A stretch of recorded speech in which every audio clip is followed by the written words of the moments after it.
Tsaratsara ariva be, tsaratsara ariva sabotsy fa 8 ny volana martsa, akatoko ny 29 mars zay arabaina sahady ny mpitolona rehetrarehetra. Tsy akanavaka io a, tsisy tompony mantsy le titre mpitolona io fa zay mahatsiaro ho tratran'ny tsindry azo lena ny amin'ny tsirariny sy ny tsy fahamarinana dia mpitolona daholo ny anaran'izany. Io mantsy ahina asiana fanamarinana fa misy mieritreritra ho tompon'le terme mpitolona. Zay rehetra manana esprit hoe miady amin'ny tsirariny sy ny fanararaotana dia mpitolona daholo ny anaran'izay. Ka de miarahaba ny mpitolona rehetrarehetra zay manana an'zany patriotisme zany satria ny 29 mars dia azo lazaina mihitsy hoe fahakalazana ny patriotisme, ny souveraineté malagasy indrindrandrindra. Ary aloha avahana mihitsy le souveraineté sy l'indépendance, fa l'indépendance moa fantatsika fa sarotsarotra fa lay souveraineté mihitsy raha no tena zava-dehibe. Miarahaba ny Nosy tonga soamantsara eto amin'ity rendez-vous hebdomadaire antsika ity ndray, dia omeko anao angamba ny fitenenana hanokafana an'izao lanona izao. Faly miarahaba anao moa paster, ary faly miarahaba antsika mpijery rehetrarehetra, miarahaba ny vahoaka malagasy am'izao akatoka ny 29 mars izao. Tena hoe tsika sendrasendra moa tonga sabotsy androany paster fa 28 mars zany de hoe la veille ny ady ny malagasy zay mahery fo rehetrarehetra. De mino aho fa mbola maro ny malagasy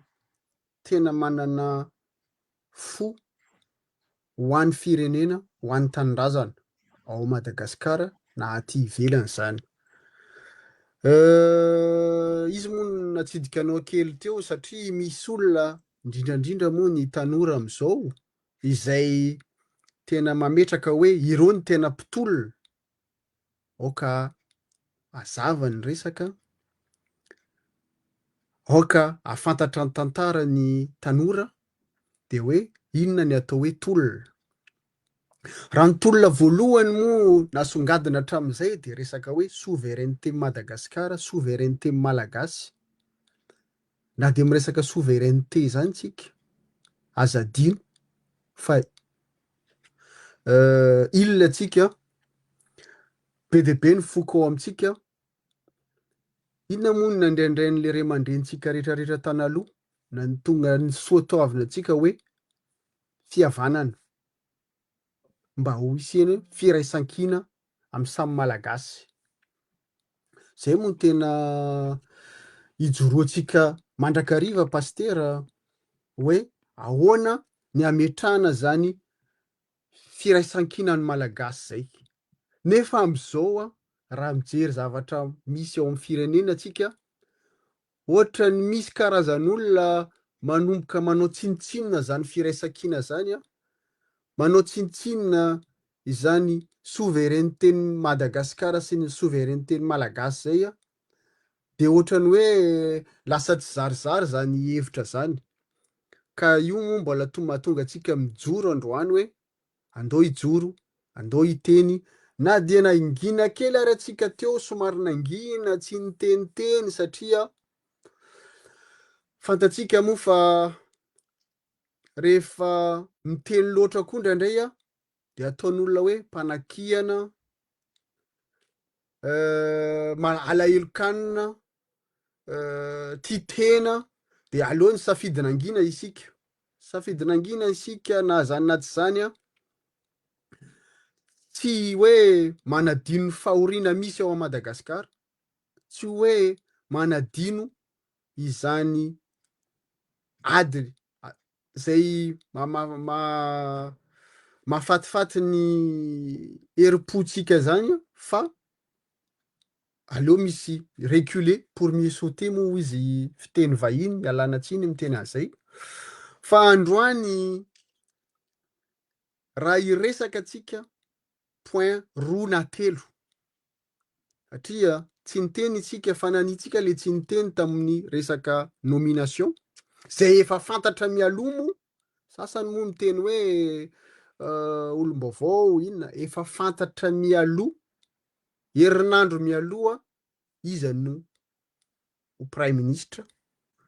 Efa tao foana moa zay fa mbola nisy parametra be dia be tsy feno dia aloha ny safidy nangina. Efa fantatra koa moa efa nresantsika teto foana hoe iverina ny ankamaroan'ireo olona ireo satria sarotra ihany ny hitsipaka izay piray finanana, piray tsy kombakomba dia aleo moa averina ihany ny fiarahana satria raha mitsipaka ny piray tsy kombakomba indraindray lasa mamoaka dossier be dia be. Miteny koa tsika androany satria misafotofoto be ny raharaham-pirenena, tena misafotofoto be izy amin'izao. Nefa vao iny moa vao tsy herinandro akory nandeha iny nomination iny efa tonga sahady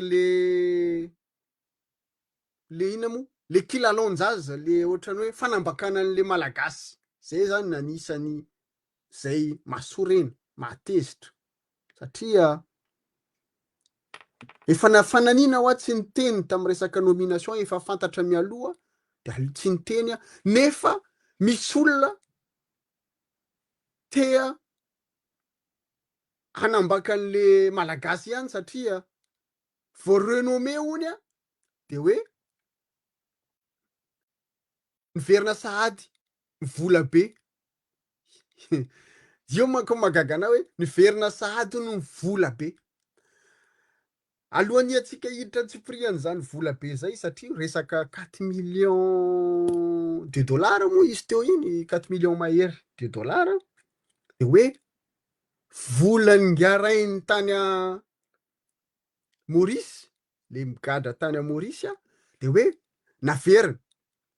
Tiako ny mampatsiahy alohan'ny hidirana amin'ny lalindalina raha jerena io afera io ohatrany tsy dia mampino loatra na dia procédurany hoe vao nomenao kelikely eo dia tonga le vola. Firy andro zany tsy nisy gouvernement tao ahoana ny nandehanan'le zavatra. Io ihany iny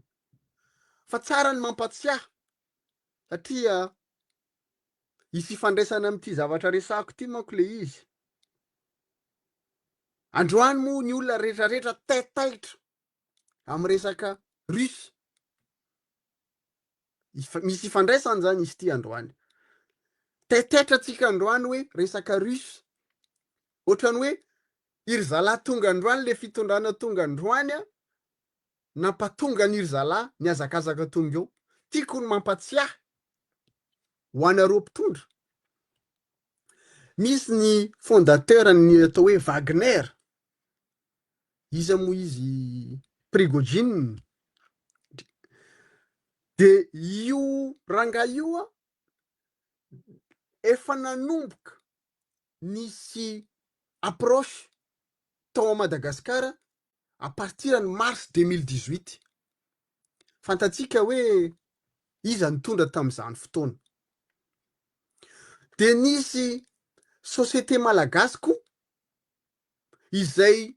nieritreretin'ny zalahy zany hoe niinvestira tao aleo tononoko hoe tamin'ny androny Andriamatoa Rajaonarimampianina.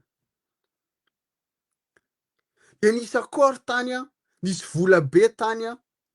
dia rehefa avy eo ino moa hitantsika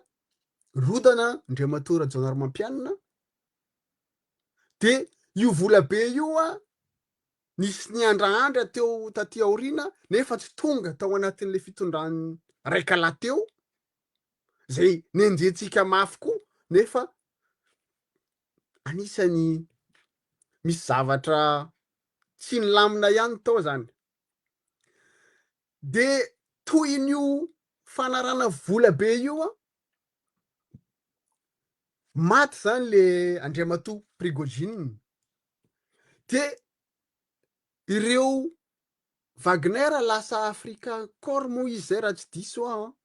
dia io mivezivezy eo a Madagasikara io afera io mbola mitohy misy fidirany sy fivoahany le vola eo Madagasikara de nandalo tao Maurice tsy misy ifandraisany am'izany hoe volany Ngara Vatomanga zany io ka le olona manao le malagasy vendrana zay ny tena manahirana de le reto mitehaka rehetrarehetra am'izay compte fake io a mihevitra koa hoe ny malagasy a vendrana koa mino aho fa mbola maro ny tompona andraikitra ao amin'ny firenena mafantatra an'izany dosie rehetrarehetra zay tsy hitsipaka an'izany ireo anisany mialatsiny promoako moa iny bandy iny a izay akaikiny Andriamatoa Rajoelina tao andapa anisany PCA-n'io société malagasy resaka Chrome io fantako fa mahafantatra zany dossier izy zany izy a matoa izy mandraky ty androany mbola tsy nienjehana mbola tsy nigadrana misy antony satria io resaka vola io tsy haiko zany zany fampidirantsika androany pastera aleo omeko anao fa mety anao manana feeling bebe kokoa amiko androany Ie, tena manako lazaina mihitsy a de efa nampiomana ny olona hoe miviady anareo kolahy arerahanareo androany. Nipoapoaka be mihitsy ny publicité navoakan'ny ministère ny justice fa hoe tafaveritsika ny vola 4 millions de dollars zay nahodikodiny tany amingay mamy Ravatomanga ka dia super héroïne io ny resantsika tamin'ny resako tamin'ny fandarina tamin'ny maly izy iny hoe fake mbola fake io ho azavaitsika eto miprofo ary isaorako lay source primaire aloha maheno tsara ianareo tsika eto tsy manao spéculation tsika eto tsy manao analyse fa tsika eto nandray tavy amin'ny source primaire ka tsy afaka miteny aminareo zay hoe avy taiza fa citoyen malagasy tena azo lazaina hoe malala i fotony ity dossier ity ka hozaratsika anankiroa ny contre révélation satria nilaza nanao révélation nareo fa hoe tao anatin'ny 5 taona dia zay vao nisy vola tafaverina amin'ny kitapom-bolam-panjakana nahodikodin'ny olona dia niverina noho ny fahaizan'ny ministère de justice aza mampime madame ministre de la justice fa tsy zany no marina nareo moa manana olam-panao comme matanjaka be deaibe dia ataonareo sagnagna aby agnay ka androany zay hanao contre révélation an'izany publicité matraquage nataonareo zany anankiroa ny fomba hitondrantsika ny resaka amin'ity hariva ity voalohany dia ny momba ny rapatriement le resaka vola tenenina fa hoe rapatriement de devise fa tsy rapatriement de devise io tompoko fa ho hitanareo inona le izy ary faharoa dia nataoko indray hoe affaire Ravatomanga sy Daya ny resaka eto misy ifandraisan'le izy raisitsika aloha le rapatriement lazaina fa hoe rapatriement de devise dradradradraina ka nanaovana publicité teto amin'ny Facebook déjà aloha atsika avoaka malagasy rehefa affaire judiciaire ngezabe ohatry reny no atao publicité amin'ny Facebook dia ao raha mila mailo anareo fa tsy ny gros ny tena affaire mahaotran'ireny de ho avoakan'olo amin'ny Facebook fa matoa izy avoaka Facebook de hitadiavana popularité populisme zay lazaiko teo hoe tsy populisme ny fomba hitondrana ny firenena fa ny vérité ka rehefa manao populisme ny olona de tsy maintsy vaky any ny bulle rehefa ela ny ela ka halina tontolo aho dia nifandinika tamin'ny olona tena tompon'ilay dossier ka fantatro eto aro avoaka ao aminareo eto ny historique an'io resaka momba an'ireo soi-disant rapatriement de devise mbola averiko tsy rapatriement de devise zay nalainy Ravatomanga zany io fa zavatra hafa fa natao hoe rapatriement de devise ny Ravatomanga nalainy Ravatomanga am'izay mbola mahazo le code de popularité eo aminareo vahoaka izy hoe tena ministra miasa tokoa fa vandy de ho avoaka atsika eto ny marina anao historika kelytsika zay lazainy Mostanina sahady teo lay karazana entrée ny fanarahany amin'ny rahalahy mola izy aloha mila mamerina tantara kely tsika. Ny tantara zany a dia toy izao. Tamin'ny andro ny HVM, eto zany aloha de efa ho lazaiko mialako tsiny, tsy manana problème amin'ny HVM aho, tsy manana problème amin'izaniza aho, fa ny marina de marina foana. De eto no ahitanareo hoe rehefa misy olona tojo an'le izy ka tsy manana affaire personnel am'reo loatra de tsy maintsy lazaina hoe ny marina. Io moa tsy lazainareo anareo de tsy mamely an'ry foana, fa eto ny marina de marina zay dossier tena izy no izy. Amerina kely tantara araky ny source primaire nazahoako an'izy ity de izao. Ny HVM, tamin'ny andron'ny HVM dia nisy contrat nifanarahan'ny fitondrana HVM sy ny Russe hoe hitrandraka eo amin'ny 1 million de tonnes par mois ve izay sa par an, zay tsy tadidiko tsara, tsy hoe tsy tadidiko fa resaka izay natao tokony natao izy iny a, zay niarahana tamin'ny Russe miaraka amin'ny tao amin'ny société Cromita. Averiko tamin'ny andron'ny HVM de nisy contrat zay niarahana tamin'ny Russe hoe hitrandraka 1 million de tonnes par mois izy zay na par an, tsy précis tsara fa andro alina moa zay no nandray an'le izy ka zay vao soratro de maika be manoratro. De nisy problème nefa ny fitrandrahana an'izy io tao miaraka amin'ny société Cromita, zany hoe kely le produit azo fa tsy araka ny nantenain'ny Russe. Maheno tsara daholo a, kely ny produit azo fa tsy araka ny nantenain'ny Russe. Dia mila niverenana indray zany hoe ahoana ny élargissevana an'ilay activité, dia aveo nisy an'le problème politika tamin'ny Nga Rajao iny a, de tonga ny régime ny Andry Rajoelina. Dia ny zavatra fantatra aloha zany de zao hoe tsy hita, mifona aho fa de araky ny ressource nomena, tsy hita le vola zay ny fanarahana, andosiko kely aloha vetivety, tonga ny régime ny Andry Nirina Rajoelina de ny presse ny Russe hoe ahoana ny amerenana an'ilay vola. Dia rehefa tsy mety nareo, rehefa tsy nety zany satria zareo lasa ny fitondran'ny Andry Rajoelina no tratran'ilay pression, fa tsy hita mantsy a ny nalehan'ny vola 52 millions de dollars tam'le contrat. Tsy fantatra hoe iza ny namely azy à l'époque de HVM. 52 millions sa 50 millions de dollars izy zay. Dia nanao pression ny Russe tonga ny fitondran'ny Andry Rajoelina de hoe ny afahana manao an'io ary de aleo ary anao ny fitrandrahana volamena izay, anaovana nanao fanarahana tamin'ny fitondran'ny Andry Rajoelina indray hoe tsy maintsy amerenana an'izy io ka anitarana, pardon, anitarana an'ilay exploitation satria tsy nahafa-po lay exploitation voalohany tamin'ny andron'ny HVM. Dia rehefa tsy nety le izy de niova hevitra zareo hoe avy alao ary zay hitrandraka volamena, de io le nitenenitsika teo hoe 52 millions de dollars tamin'ny contrat tsy hita io vola io à l'époque ny HVM. Tsy fantatra zany, za tsy miteny hoe ny HVM fa à l'époque ny HVM nisy ninana le vola, tsy fantatra iza. Dia nangataka ny fitondran'ny Andry Rajoelina ho fanemorana hoe mbola tsy vita ny anomerina an'io fa nangataka fotoana anemorana an'le izy mba ahafahana mirembourser ny volan'ny Russe. Tsindriana tsara volan'ny Russe io. Dia rehefa nandeha ny fotoana dia nitady hevitra zany zareo de nahita société anankiray, société grecque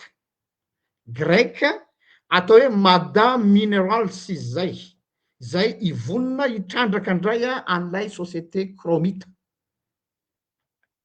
Madame Minerals, société grecque hitrandraka indray izy ka hoe zareo zany no hanao zay amerenana an'le vola. De nangataka ity société Madame Minerals ity, le société grecque, hoe tsy zaka le 50 millions de dollars zay tsy maintsy averina fa mba 35 millions de dollars no averina. 35 millions de dollars. Rehefa zay dia raikitra ny contrat ka tamin'ny andro ny président Andry Nirina Rajoelina no naharaikitra an'le contrat hoe eny ary lasa 35 millions de dollars au lieu de 50 millions de dollars. Teo anelanelan'izay nefany dia maty Nga Prigozhin. tadidinareo ny affaire Prigozine, ilay hoe izy namono azy de maty Prigozine. Io Prigozine io no anisan'ny fitaovana matanjaka ampiasain'ny Poutine ny amin'ny fitrandrahana ny arena kibony tany ny afrikanina, ary anisan'izany tsika. De nisy koa le guerre d'Ukraine, de nisy moment de flottement zany teo a nafaty an'ny Prigozine zay nitarika ny Wagner, ary le guerre d'Ukraine de ohatrany hoe nistagna teo io affaire io. Dia ny sanction internationale koa de milaza hoe tsy azon'ny européen ny mifampiraraha amin'ny Russie, de tsy afaka ny verser an'io vola io ny grec any Russie, de nitady izy fomba anankiray iversena an'io vola io satria tsy afaka alefa direct le izy. Dia zay problema zay zany a teo, zany hoe tsy azo zany volan'ny Russie io, aloha azava tsara fa tsy volan'ny Ravatomanga, volan'ny Russie. De rehefa nisy ny moment de flottement, nefa le contrat tam'le société grecque efa nandeha ihany ny hamerenana ny volan'ny Rosianina, volan'ny Rosianina tsy lina tsara, zay ny fanarana tamin'ny andro ny HVM, dia tsy afaka mandrotsaka direct any Russie zareo. De le société grecque io zany a noho ny sazy zay nitranga tamin'ny européen, ny saziny européen amin'ny Russie tsy ahafahana nanao azy, de nitady izy société anankiray écran mba ahafahana mandrotsaka an'io vola io. Dia nisy société écran anankiray tany Maurice, io no lazainy madame Fanirso hoe Ravatomanga, c'est faux. Misy société écran anankiray tao Maurice, ary io société écran anankiray ao Maurice io même immeuble amin'ny cabinet misy ny société ny Ravatomanga. Averiko iny raha, nahita société écran anankiray io société io any Maurice, de tao anatin'ny immeuble tao ohatrany hoe tour d'orange io zao a ngeza be, de misy samy manana braony ohatrany hoe tour World Trade Center, tour Trump Center, de samy manana braony ny société tsirairay. De tao anatin'ny immeuble io ny société aningahy PDG Mamy Ravatomanga, ary tao anatin'io société immeuble io koa ny société an'ity société écran anankiray mauricianina tia, izay nanaiky ny androtsan'lay société grecque an'lay vola ny fanarahany hoe 35 millions de dollars zay volan'ny Russe, de zareo no mandrotsaka any no androtsaka azy, de ireo aveo zany no manao zay andefasana azy any amin'ny Russe rehefa aveo. Zay zany le resaka. Io no nandrotsany grec, le société grecque an'lay vola, dia a charge an'le société io ndray ny mandrotsaka azy any Madagasikara zay makany amin'ny Russe rehefa aveo. Avant septembre 2025 io, tsindrina tsara satria septembre 2025 non, oui, avant septembre 2025 no nivoahany io resaka io, de atsika malala tsara le nipoka lay le soi-disant tolona iny mbola resaka hafa ndray iny. Dia entre-temps nandeha foana ny procédure, inona le procédure, niady ireo tompon'le vola, nanao mise en demeure nitaky an'le vola, resaka raharaha tribunal ady madio,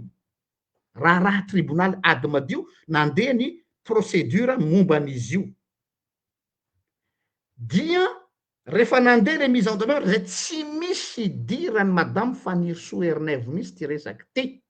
Mialatsiny aminao madame la ministre, fa vous avez fait croire aux gens que navoa ianao namerina ny volan'ny malagasy hoe tany amin'ny Ravatomanga, fa resaky nyty société grecque tia sy ny fanjakana malagasy ary ny Russe no resaka eto, fa tsisy idirany le hoe rapatriement de devise, fa contrat tsy vita nanaovana azy tamin'ny kromita tamin'ny fotoan'androny. Dia tsy diko tsara zay tsisy idirany ministre de justice am'izao fotoan'izao mihitsy io a, fa zao moa lasa hoe izy ny rôle ao anatin'le tantara, io le resako taminareo foana omaly hoe fake le hoa nitondrana an'ity fireneny ty e,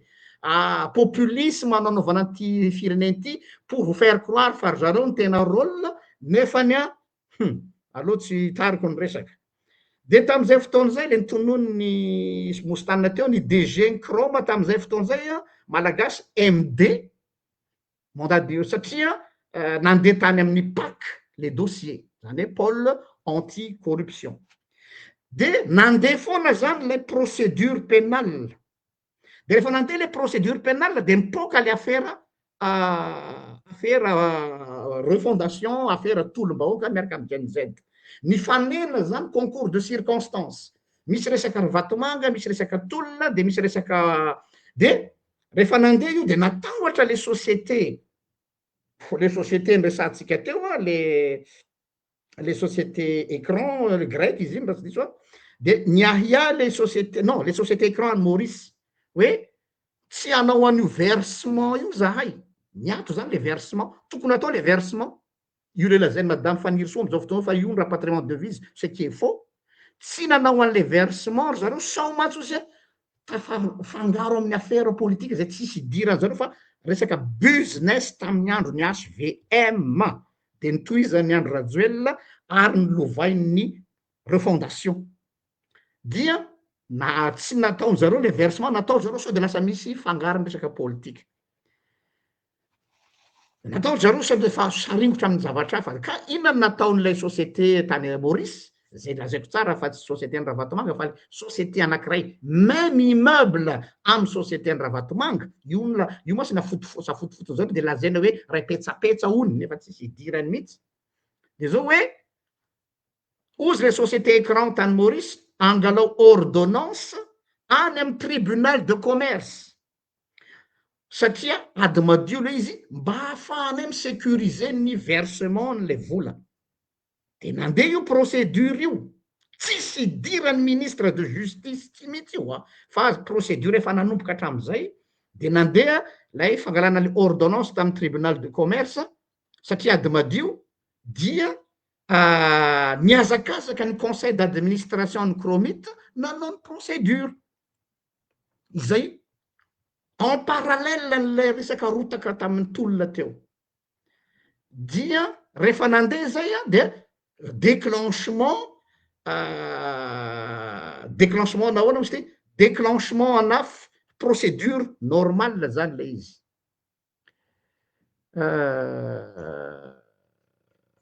dia ty am'izay le coïncidence zay nilalaovany sasany io le lazaiko tam'maly hoe madame Fanny Rsou mahay surfe ao anatin'le tantara dia am'izay izy no misalotra ny voninahitra zay le izy dia lazaina fa hoe enimpolo taona tsy nisy volany verina mihitsy ny rapatriement de devise zany natao hoe fake de haut niveau raha tsy fantatrareo vahoaka malagasy fake haut niveau avo lenta kanefa moa mbola veriko foana hoe ny zavatra ohatran'ny tony rehefa ny fake bulle tsy maintsy mipoaka rehefa avy eo dia nitoy ny tantara dia tamin'ny fotoana nanaovana ny nomination ny gouvernement eo indrindritsika zao no nivoaka le débloquer le vola tsy hoe débloquer fa après le ordonnance dia nanomboka nandrotsaka au même moment nomination ny gouvernement le société écran tany Maurice ka ino no ny reharehan'ny ministre de justice hoe tanareo fa vao tonga dia tafaveriko daholo ny vola avy any amin'ny rapatriement de devise satria le izy zany le atao hoe tena mifanojo tsara dia ingasy ve moa alala zany fa ny mpanao koma zareo matanjaka publicité be de be ry zareo no leader d'opinion hatrany amin'ny fomba fahaizana manabado ny vahoaka dia ohatrany hoe izy no tena rôle le tao amin'ny tanàna zay le izy dia nirotsaka tamin'io le vola ka ao anatin'ny fifanarahana tsara ho fantatsika voaka malagasy dia hoe impito mandoha io vola io impito mandoha ny andaovana an'io vola io satria mavesatra le izy araka n'le lazaintsika teo 7 tranche zany dia io vola io tsara mariana ary eto ny zavatra mampatahotra anay eto amin'ny fanorenana miabo carte sur table tsy atsika malagasy io eo tsika zao no lazaina fa rapatriement de devise vola nangalarany retsy de hoe averina fa volan'olona io volan'ny Rusy fa tsy volantsika malagasy. De hoy ty source zay nanome anyty zavatra ty dossier ty de hoe raha fantatry ny rosianina fa débloqué ny volany zareo ka mirotsaka ty amitsika de tsy te halala anareo Poutine fa dia ataovy zay mety fa zay tratra farany eo no mifafany kioany zay le izy raha fantatry ny rosianina fa tonga le vola zay tsy volatsika fa volany zareo satria azadiny fa misy ny continuité de l'état tsy hoe koa rehefa hainao no mitondra de ozanao hoe zay tiako io fa zavatra efa nifanarahana tamin'ny régime tany aloha tsy maintsy lovain'ny régime manaraka tsara fantatsika malagasy zany fa tsy hoe za ndray ny président de za tsy te ala contrat teo aloha tsy maintsy babenao na tianao na tsy tianao donc tsy maintsy mihonoré anao ny contrat ny gouvernement malagasy fa tsy hoe contrat an'le mpitondra de tsy te halala ny rusy fa hoe volanay iny dia eo zany tsika zao donc tsisy diran'le publicité zay avoaka am'izao fotoana zao tena hoe enimpolo taona tsy mbola nisaotrany ty tafaverina ny vola patati patata sy ny sisa ary mbola misy dossier faharoa matevitevina mbo resahako rehefa avy eo mbola idiratsika iny resaka hoe vola miverina iny fa ho hitanareo fa mbola arnaque koa ao ambadiky iny pour vous faire croire hoe tena miasa ry zareo eny zareo aloha tena miasa fa mampiasa ketrika zay akana popularité populisme ny marimarina kokoa ao a dia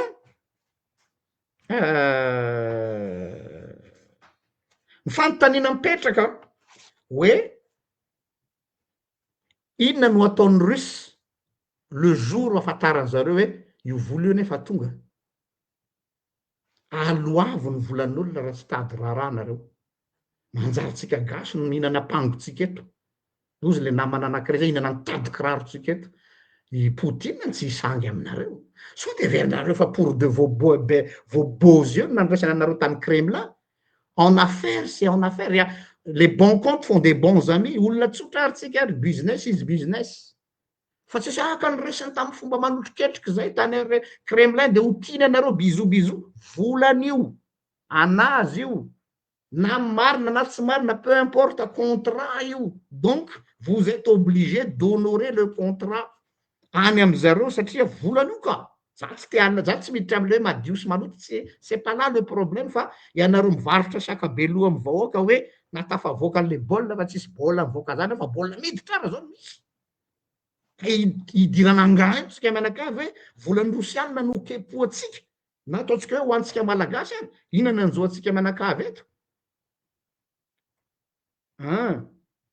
de nefany a tsy enatra tsy tahotra de atao amina hoe rapatriement de devise tamy resaka raha vatomanga no resaka satria fantatry le olona reo tsara fa maharary atsika malagasy io tantara io de io foana ny fibre lalaovina mba hampakarana an'le taux de popularité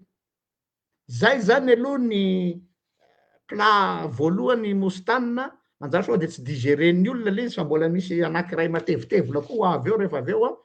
fa aleo aloha mba asitsika fiatona kely a de omeko anao indray a ny fitenenana eny ry havana malala aby raha zany mo sarosarotra digerena moa zany pastera fa tohizako kely ary satria raha zany ny ambangovangon'le afera de mametraka fanontaniana androany hoe inona daholo manahirana ny olona mitondra institution androany mampiditra mivoaka reo organisation mercenaire russe reo za tsy teny hoe russe mercenaire rosianina eo manko mampatahotra mbola nanatsika contrôle ave i Madagasikara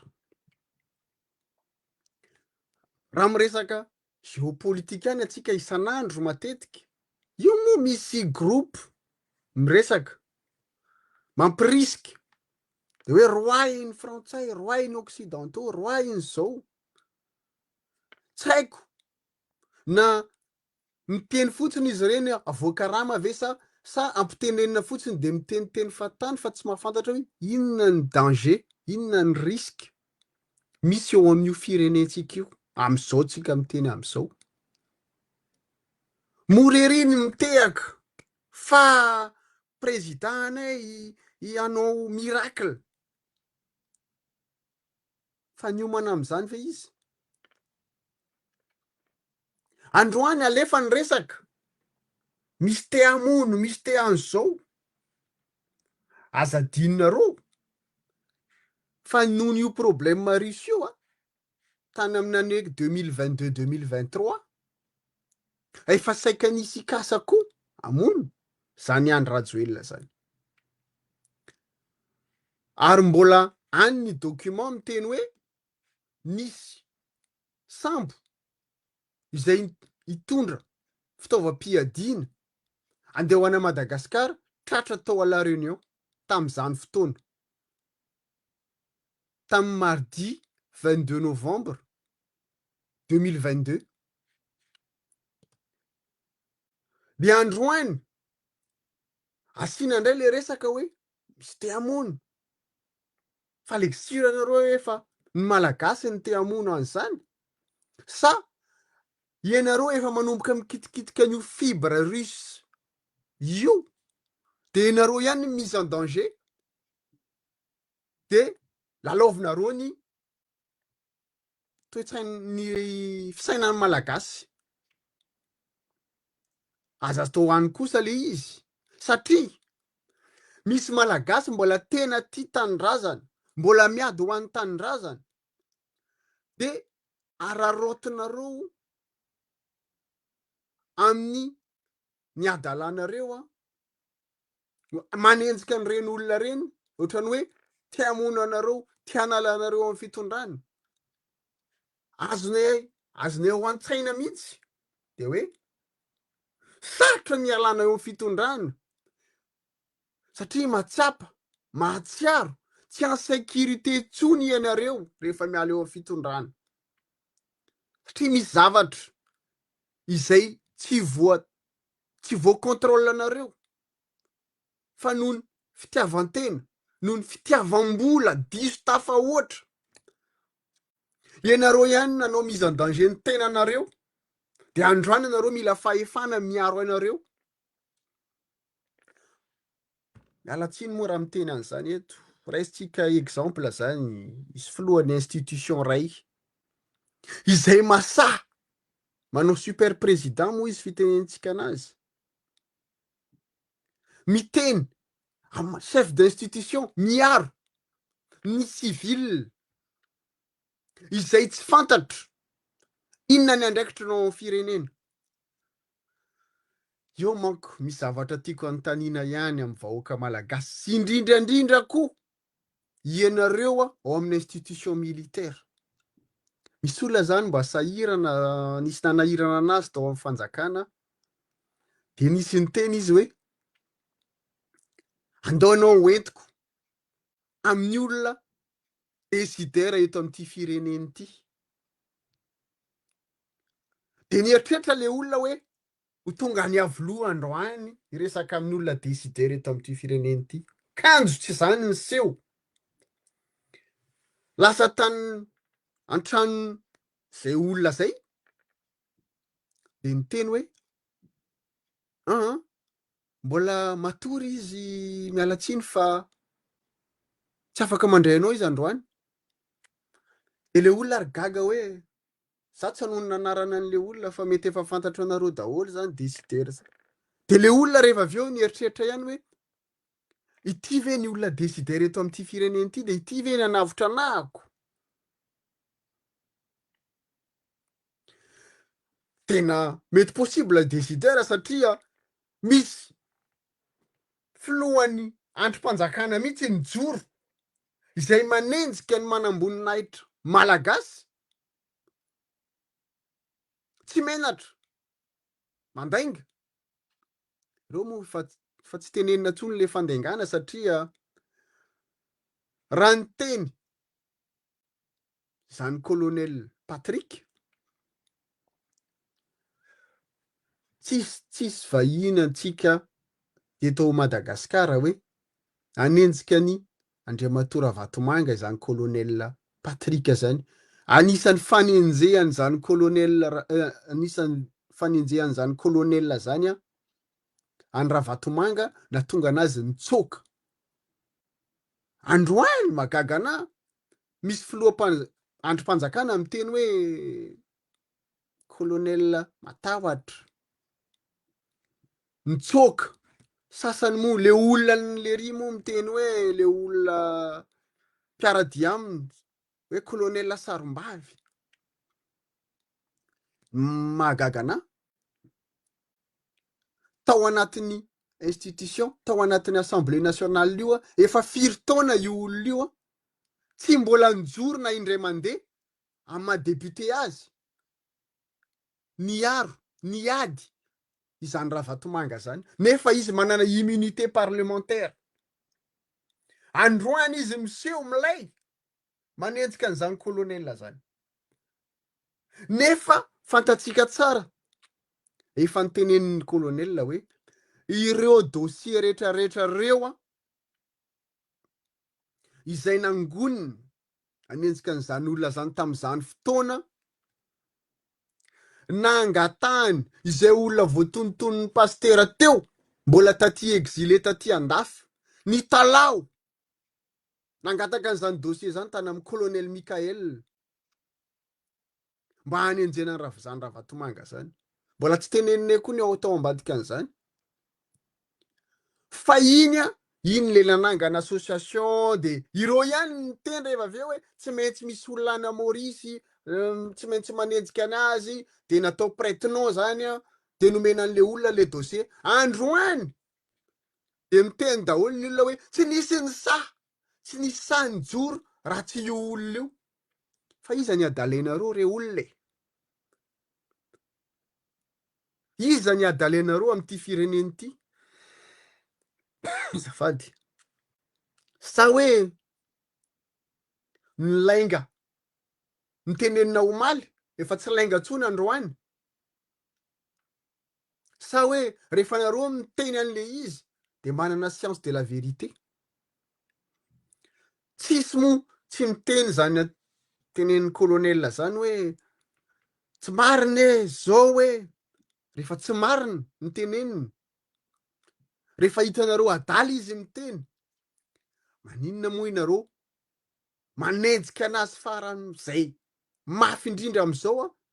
ary ikasa ifofony ainy mihitsy. Satria maninona, inona ny antony ifofona ny ain'olona zay adala zay tsy niteny marina.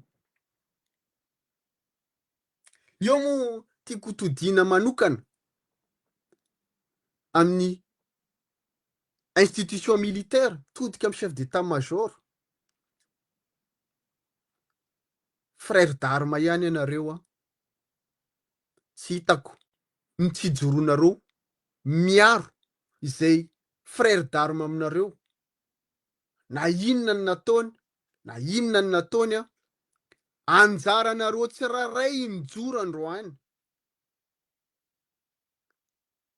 Satria raha matadida atsika ny tantara, taiza moa ny tena nanomboka namotika an'io institution militaire io. Jery todika kely nangidy tam'izany fotoana zany noho ninona ny tsy firaisan-kina tamin'ny miaramila, satria nisy fifanenjena tamin'ny miaramila sy ny mpampandro-tany tany amin'ny 2002. Efa nitenenina tam'izany hoe zava-doza io de natao ihany. De ny afara tamin'inona ny farany? Ny afarany 2009. De mbola tsy nifandamina ihany tam'izany satria efa nangataka izahay Ratsirakista tam'izany fotoana hoe andao ampihavanina ny samy malagasy. Gaga androany mijery Facebook mahita hoe io manenjika ny team daholo ry zalahy reto fitondrana. De mody mamory olona de miteny de manenjika ny team. Fa ianareo ve nitondra faisana tamin'izany fitondrany Ravalomanana zany tsy hainareo izao io fa na izahay nitondra faisana tamin'izany, ny fianakaviana nitondra faisana, ny fianakaviana nigadra tamin'izany fotoana, mbola nangataka ho fampihavana pirenena izahay. Androany ianareo indray miseho tompony, ianareo indray manenjika, ianareo indray miseho mampizarazara amin'ny malagasy. Fa mihevitra ve ianareo fa ny fampizarazarana ireo isika malagasy hitondra amin'izany inona moa dradradrainareo ataovanareo publicité état fédéral? Zany toe-tsaina zany ve mieritreritra nareo ho tonga amin'izany état fédéral zany? Zany état fédéral zany olona efa tena hoe misy état nation firaisan-kina ao amin'ny firenena, de zay vao miditra amin'izany étape zany. Fa amin'izao toe-tsaina zao mbola tsy tonga izy, na ny province autonome mara ny supprimena. Na ianareo tao anatin'ny assemblée hatramin'izay firy taona zay, 3 mandat, tsy mbola niady an'izany. Androany ianareo manao publicité an'le izy, ohatrany hoe ianareo no tena tompon'le fahamarinana. Tena tsetsatseratsiaritra iny satria mampalahelo, manahirana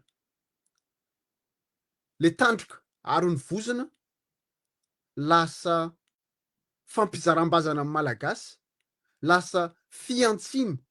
eo ny mametra panontaniana izay androany 28 mars, zay la veille ny 29 mars. Aiza ho aiza isika malagasy, aiza ho aiza ny zana-bahoaka malagasy tsy mbola mijoro na iray hoe aok'izay, aok'izay, marary ny firenena, marary ny malagasy. Efa tsy atsika tsony ve ny Madagasikara? Zay hoe misy tanora hony izay manan-karembe androany ao Madagasikara, tsy fantatra hoe manan-karembe avy taiza, nefa kosa zany mibaiko ny gouvernemanta, zany mibaiko hatramin'ny présidence ao, de izy no mibaiko satria maninona? Misy intérêt-any zalahy ao ambadika zay mpanondrana volamena, mpanondrana pirenena rehetrarehetra. Hatramin'izao mbola misy conteneur be de be ao Tamatavy stocké. Tsy haiko na efa nivoaka izy zay. De manararoatra daholo ny olona, nefa mbola tsy ao anaty tetezamita hozy ianareo. Zao moa tsika manontany tena hoe inona mariny misy atsika? De io moa tao resabe koa ny conclave izay tsisy tsy haiko, tsy mitombona, tsy mitombona, fa hafa mihitsy zany tolona hoe fampihavana pirenena sy ny refondation zany de androany ny fampizarana ny malagasy misy fampiadivana samy malagasy indrindrandrindra izay tsy avoakanareo ampahay be maso, mampalahelo. Alatsiny azafady kely pastera somary lava kely satria nenjehantsika foana zany gendarmerie zany tamin'izany fotoana, nataony fitondrana fitaovana, fanenjena olona, fanenjena ny opposition rehetrarehetra tamin'izany fotoana. Ino moa hitatsika? Ny afara amin'ny fanonganam-panjakana izay iadalany gendarmerie tamin'izany. Ny aiky, ny fadisony izy ireo nandray an-tanana ny ankamaroan'ny gendarmerie tamin'izany, tamin'ity fiandohan'ny fitondrany ity. Ny renové, ny esorina, ny gadrana izay tokony gadraina, ny esorina, ny saziana izay tokony saziana. fa nefa ny fanjakana misy am'izao manao fitaovana ny eo afiadanana manenjika ny olona rehetrarehetra izay miteniny tsy mety am'ty fitondrany ity de mbola ametra-panontaniana ihany izahay hoe ianareo rehetrarehetra tao amin'ny kapisaty zay sa nijoro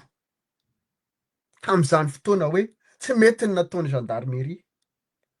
androany zay mitodika aminareo ireo FIGN ny gendarmerie androany omenareo baiko todika aminao Andriamatoa prime ministre ianao nitolona ozy ianao na de fantatray ary ny zava-nisy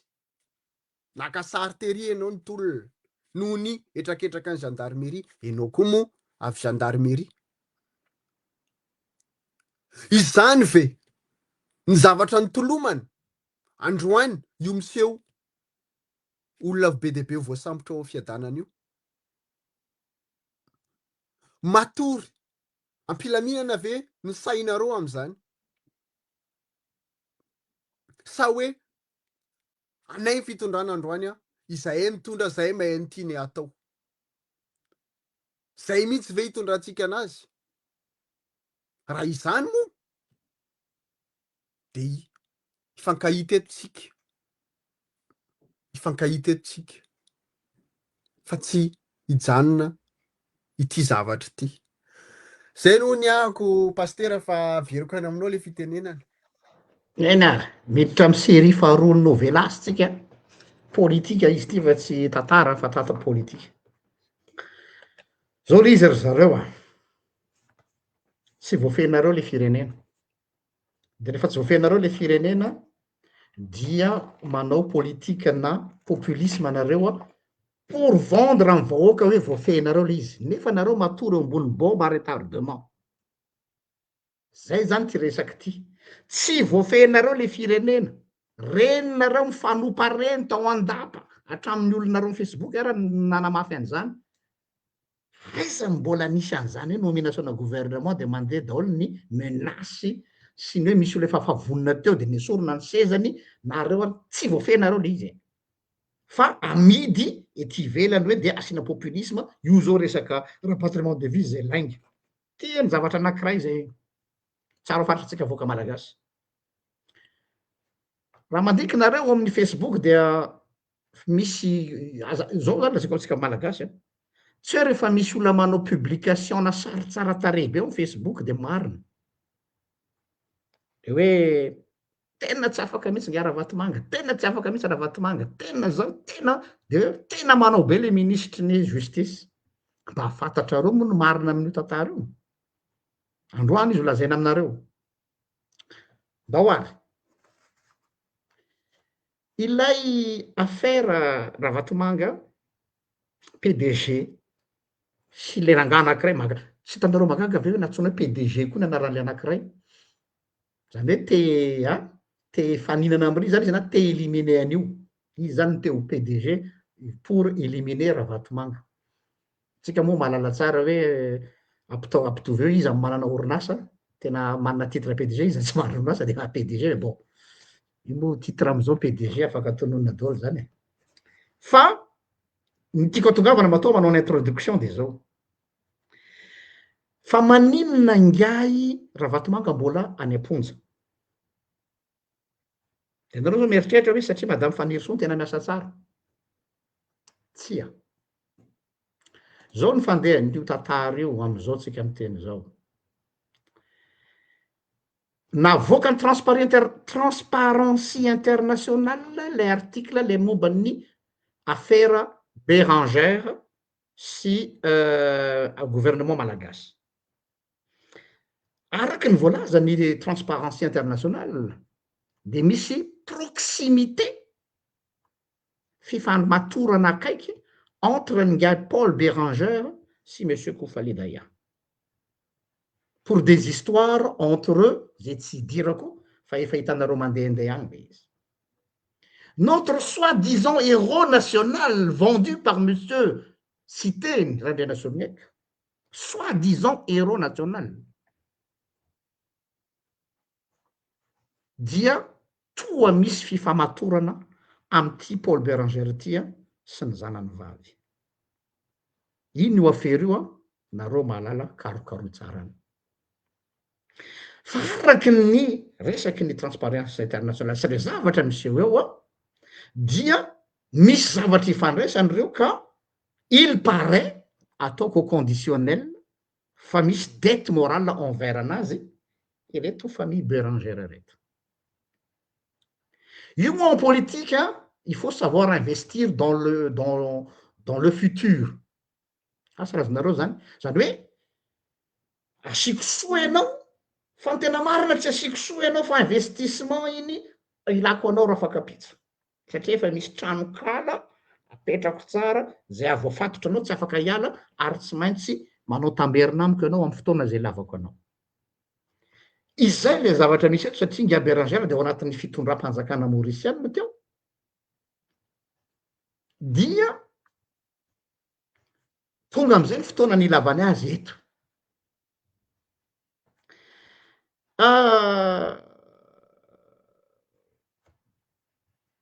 Rehefa nizoina zany ty afera ty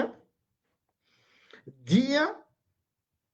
ny fomba rehetra zay nieritreretiny Daya atao dia ny hanaovana mise-à-touche any Ngia Ravatomanga ary izy no teo boss ary izay no tadiaviny zany hoe tamin'ny voalohany izy intermédiaire de zao izy lasa plaque tournante. Eninareo ngamba niny le resaky Raissa mitantarany le resaky lazainareo iny de lazainareo moa fa hoe oladaly izy fa jereo tsara le cohérence le izy rehetrarehetra am'izao fotoana zao. Ka eto zany dia i Ngia Béranger no mbola mahatonga an'io affaire io tsy mbola nandeha ny jugement satria nahoana izy nampiasa ny titrany en tant que vice-PM angamba n'izy raha tsy diso dia raha ohatra ka mitonga ny procès tsara fantatsika avoaka malagasy i Ngia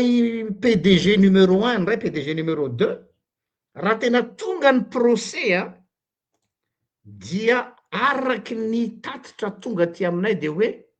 tsy maintsy tafavoaka Ngia Ravatomanga satria nahoana satria ny mobile mipetraka ara-pitsarana fa tsy hoe araky ny Facebook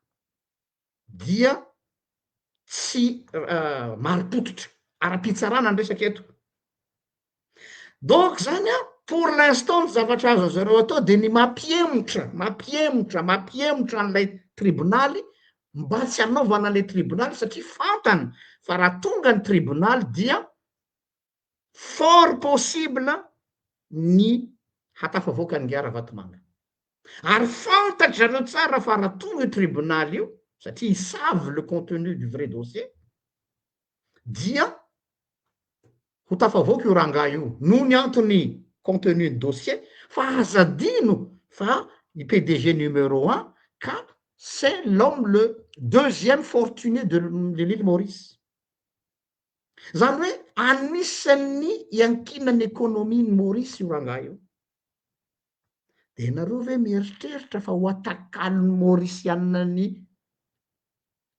investisseur principal zay nareo Madagasikara kely ty satria hoe tolom-bahoaka misy anie ny langage diplomatique hoe tsika miady amin'ny kolokolo tout le monde miteny an'izany nefa samy manao dôly na ny firenena matanjaka deuxième fortuné de Maurice mampiasa vola be ao Maurice io rangahy io de areo ny lôzika hoe ho sahany zareo ve ny petaka azy nefa ekinan'ny ekonomia zareo ny fananan'io rangahy io anjaranareo mieritreritra. Donc zany zavatra mbola atao ny ministère justice am'izao fotoana zao sy ny fitondrana dia ny manao zay anemorana an'ilay fitsarana mba afahana miazona azy izay no misy eo fa raha tena tonga ny tribonaly tena tribonaly de manahy mafy aho fa tsy ho voatananareo zany io nohony reo antony anakiroa reo déjà le dossier en tant que tel tsy arakin'izay amarotana azy amitsika vahoaka io tsy resaka torapo io raha vahoaka ka izy kosa nanao an'izao ka hitatsika teto ny fitsarana tompoky tsy tia halala ny toraponareo hoe ka nisy ola maty ane teto ka nisy nidorana volon'le vehivavy taria anelakelatrano ka ny tsy nisy jiro zay ka tsy nisy rano loza fitsarana problème anareo any Madagasikara fa ty problème ana fitsarana tsy sentiment fitsarana fa dossier sur dossier pièce sur pièce ka rehefa ny dossier anao tsy matanjaka fa amidy aty amin'ny Facebook sy ny vahoaka fa matanjaka ny dossier anao dia izay ninonareo misy amin'ny olona akaiky ny ministre en justice zay efa niresaka taminay mba tsy holazaiko hoe izy fa za manaja olona satria tsy fomba anay ny manao skandalina ny teny tamin'izay hoe mila fanampitsika ry pasteur fa tokony manao zay ametrahana charge tamin'izay mbola tsy nametraka ny charge nga lazainy hoe soi-disant kofaridaya mba ahafahana miazona any Ravatomanga le plus tôt longtemps possible en tribunal za zao anisany natony ny olona io maheno ao io madama io am'izao fotoana zao de gaga be aho tamin'izay hoe fa kay hoe zavatra mbola angonongonony etsy nelakelan-trano ty fitorinany nga PDG Ravatomanga donc vous n'avez rien de solide donc zany a mba fantatrareo ve ny retour de manivelle an'izany asa mandeha amy sentiment eto a mandehana tsara amity betro no miasa eto dinio kely zay zavatra zay de le atterrissage ny roplanina ny gara Vatomanga teny a Maurice no nampiasainy retsy ny déclenchena an'ilay opération eo niveau ny FCC zay zavatra roa samy hafa ny ray de resaka souveraineté le firenena hoe izy zany nangataka tsy haiko autorisation tsy nangataka autorisation tsy nahazo autorisation izy iny sady kotsony le chronologie de l'histoire de à partir an'iny le piège nampiasainy retsy mba ahafahana mamoa an'le dossier rehefa tena nandehana izy de natao ohatra indray nga héros national hoe tsy ao le fitoriana fa ohatra no ratsy ty zany efa tsy mety tsony ozy nga Bérangère fa efa midéclenche ny affaires vous jouez dans la cour des grands izy teny hoe tsy kilalaon-jaza dia ny zavatra hatao am'izao fotoana zao de influencena ny opinion publique malagasy hoe no niezaka mavitrika ataon'ny ministère en justice no mbola hoe tsy ho tafa voankazo pour l'instant fa mandra-pahoviana efa nametra-pantanina avetsika malagasy hoe mandra-pahoviana no emotro tsy mba tonga saina ve nareo nantany ny olona manam-pahaizana amy lafiny fitsarana de zao hoe mandra-pahoviana ho a no ahafahana mamerina mampiembotra foana ny tribonaly ny lalàna matsy a rehefa ohatra zao zay zao aty aminay aty misy problème amin'ny toerana mesanay a dia matoa ny olona manemotra mampiembotra efa resy izy zay donc lalao délai sisa no azo atao on joue avec le temps fa raha za zao manana assurance fa hovoako ianao satria ananako ny preuve rehetra tonga de atao ranga atao androany ny procès fa apetahako fa ty amiko daholo zavatra tsy zay ve ny logika za zao ohatra miady amy mostanina de ananako preuve ka blanco fa mostanina tena mpangalatsy mialatsiny mostany toko ohatra fa tsy andrataka hoe ahemorahemory zany tero ranga zay terina fa aty amiko ny baolina fa ianao ndray ve no manao zany anemorany izy satria maninona faible ny élément anao nefa ty ambadiky ianao mivarotra ny vahoaka hoe mafy be tsika fa zareo ohatr'izao am'izao tsika miteny zao ohatr'izao fa izy ve moa hiteny aminao fa rehefa miseho teny izy de zay namidiny aminao amy tele charme sy ny fihetsiketsehany ka ty tsy vitan'izany ty fa vous asseyez sur une bombe à retardement madame la ministre une bombe à retardement problématika atao anatin'ity affaire ty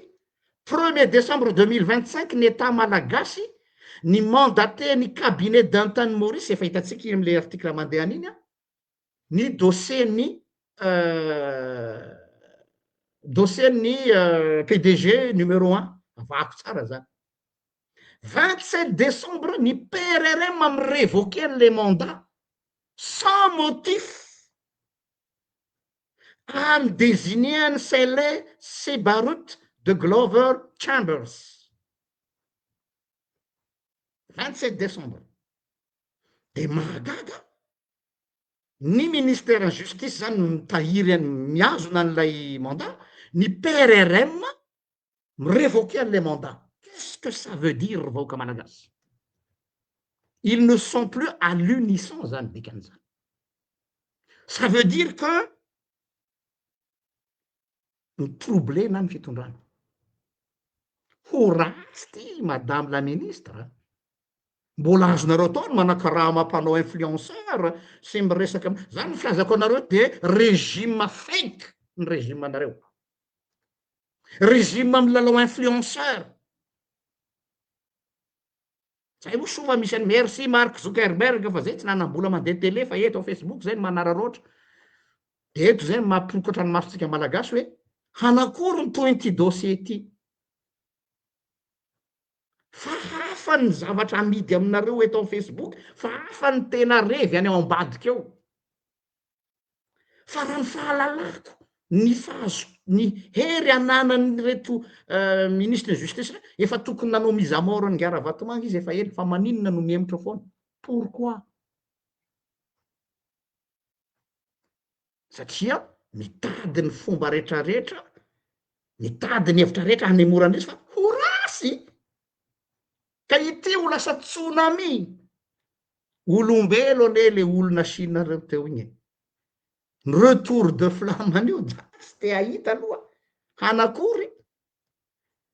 De eto sika ifankahita eto. De zao afaka miteny daolo nareo fake le teny le pasteur Riel fa miteny foana fa fa mety lasa dala oatra colonel Patrick koa mety ho avy daolo ndray zany rapitso. Tsy maninona tadidio zao teny zao rehefa tonga afaka fotoana aorina hoe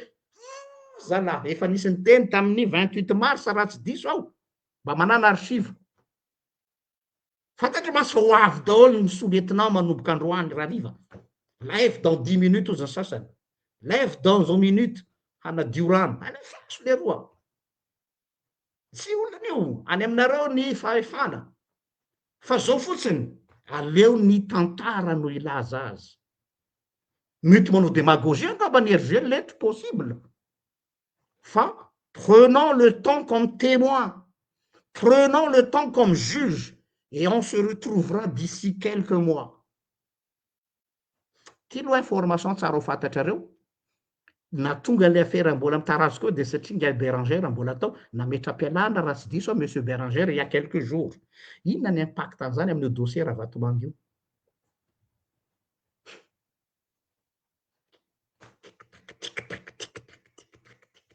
Le compte à rebours commence. Nametra-pialana Ngia Bérangère il y a quelques jours. Qu'est-ce que cela veut dire amin'ny affaire Ravatomangy? Tsy haiko, samy maminavina atsika. No zany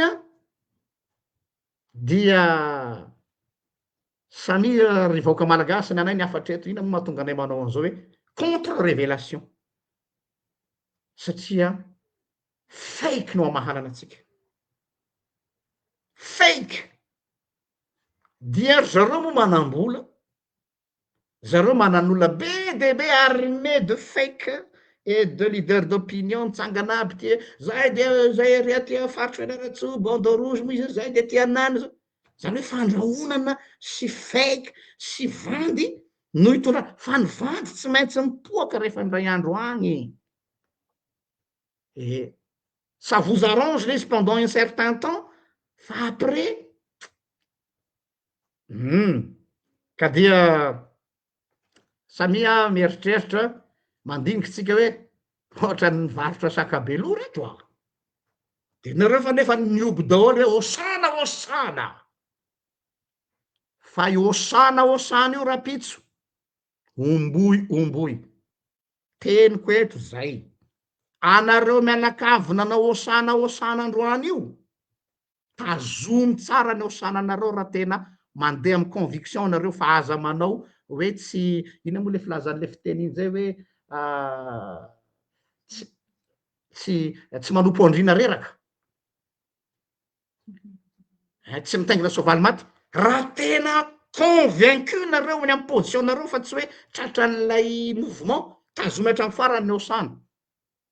de ho hitatsika eo izy amaray tandrea mivadika omboy a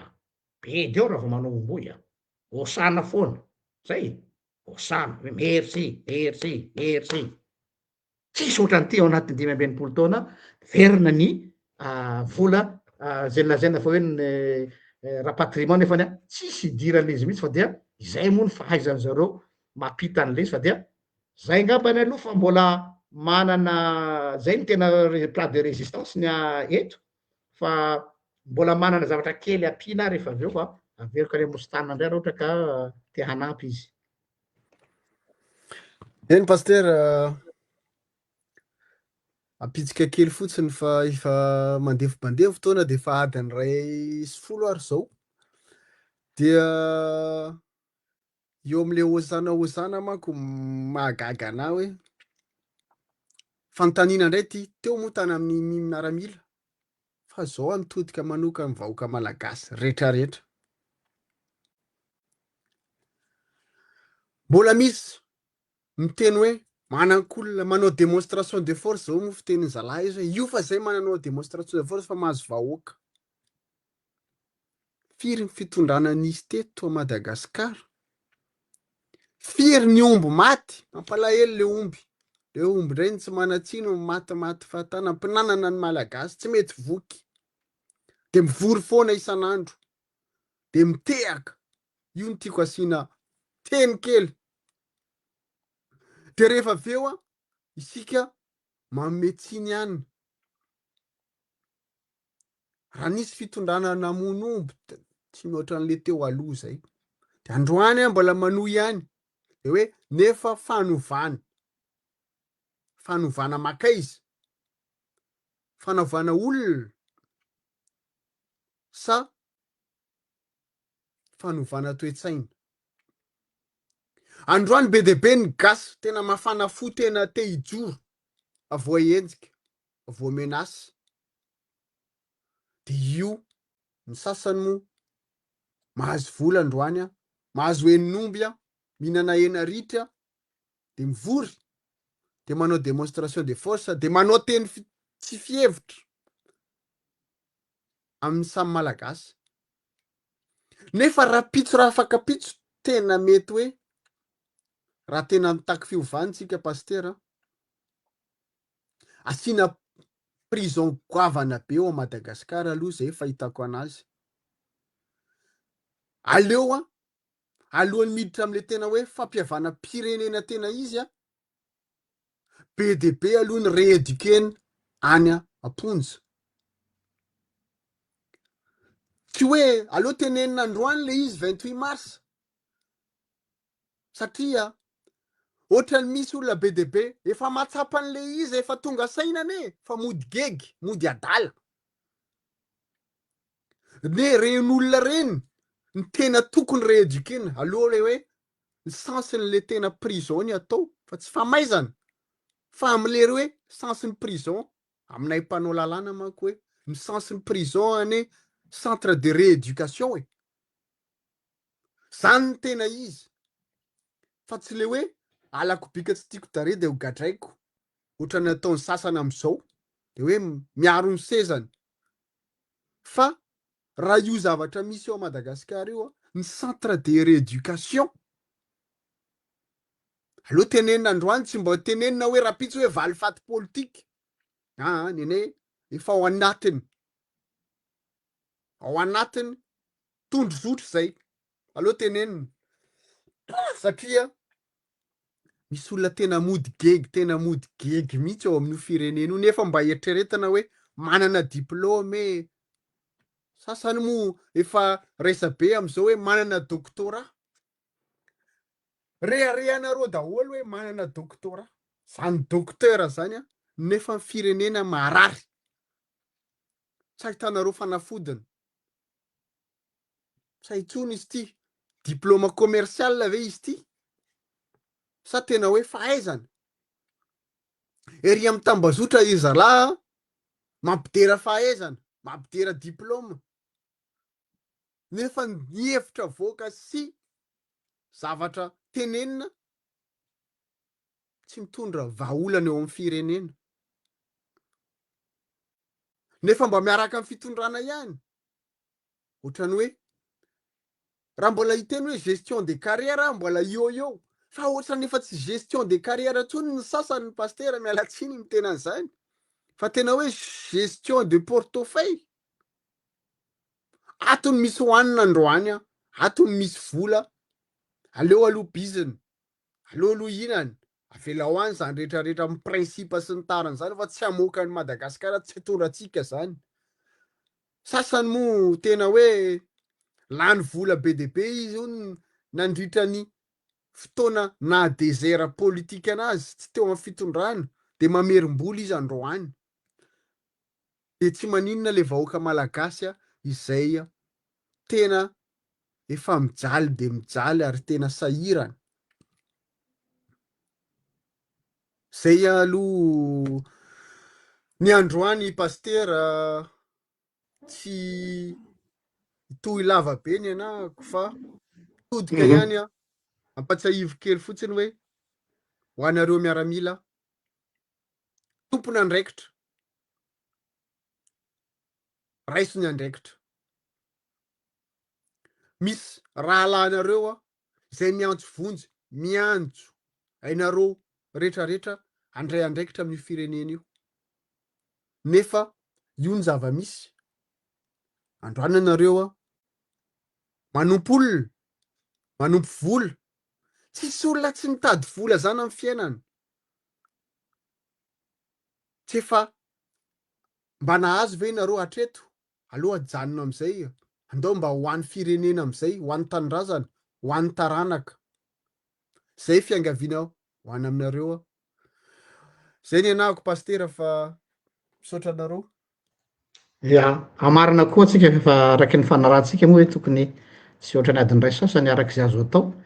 mba hitsinjovana ny namantsika ny Madagasikara, fa mba misy hafatra kely ty sady fanontaniana angambany. Voaray ny hafatra ao madame filohan'ny faritra Analamanga, madame Clémence, hoe fa naingana ny vahoaka malagasy surtout ny faritra Analamanga nga izy iny hanao andro masom-pokon'olona iarovana ny ainy filohan'ny PRRM. Rary ny sitsiny tokoa zany satria tokony vahoaka no miaro ny chef d'institution. Fa ono madame chef de région. Nga tsy maharo ny PRRM ny Russe. Fa mba fantaniko anareo, nakaiza le aeroplanina be nitondra Russe be de be reny, ary miaraka amin'ny fitaovam-piadiana armée jusqu'aux dents ianareo. Donc, vous êtes intouchable, n'est-ce pas? Ino mbola hitokavanareo anay vahoaka tanam-polo? Mba hazavao amiko hoe ohatrany tsy azoko le raisonnement. Vous êtes armés jusqu'aux dents avec les Russes, soi-disant Russes. Sa ve tsy mahatoky ny Russes tsony ndray? Zay aloha mbola resaka. Sa ve mifandraika amin'ny affaire teo rehefa tsy tafaverina le volan'ny Russes de refoziny Russes avereny ny volanay ka rehefa tsy avelanao esoriny ny azoko io. Nga ny bogosité-nao na tongavany eto aminao fa ny volanao sy ny volamenanao sy ny kromitanao no tadiaviny io. Rehefa tsy omenao ny kromitany de petafany anao. Io tonga ame fiteny hoe kakeriny amboa kely tina ny feo. Fa tsy azoko aloha le raisonnement hoe mila arovany vahoaka ary rary sitsiny ny vahoaka miaro ny institution mpanjakana. Nefa ianareo milaza fa hoe nafarana hoy ngasy hitendra sy disa hoe nafarana ny Russe iarovana ny fitondrana. Ampiasao ary fa aza miantso ny vahoaka. Ny vahoaka mbola noana. Vahoaka mbola reraka. Zay ve tanam-polo de hiady amin'ny olona matoa ane zany miaro de mety mana fitaovam-piadiana zany le olona anafika. Aiza ny iarovany vahoaka an'izany? Andro masom-pokon'olona tamin'ireny le rotaka reny ary efa tsy hita zay nanaovana azy. Ka ohatrany mahavariana ihany lay raisonnement-nao madame chef de région hoe sady ny désavoué-ny chefinao anao am'izany fotoan'izany hoe izy anie olona matanjaka miaramila, manana ny kapisaty, manana ny Russe, manana ny Koufali Dayan, le héros, le Rambo national ataonareo inona le sabotsy kely le vahoaka noana tsy votsy mihina-kanina isan'andro ny hanina rape-androany mbola tadiavina rapitsa ampiasao rangany ny bevola ampiasao rangany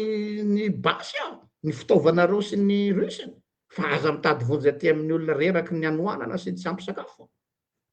zay ihany angamba no amarana ko azy fa tsy ho ela fa dia zay no isaorana zay no ela zay no lava fa samia tahin'Andriamanitra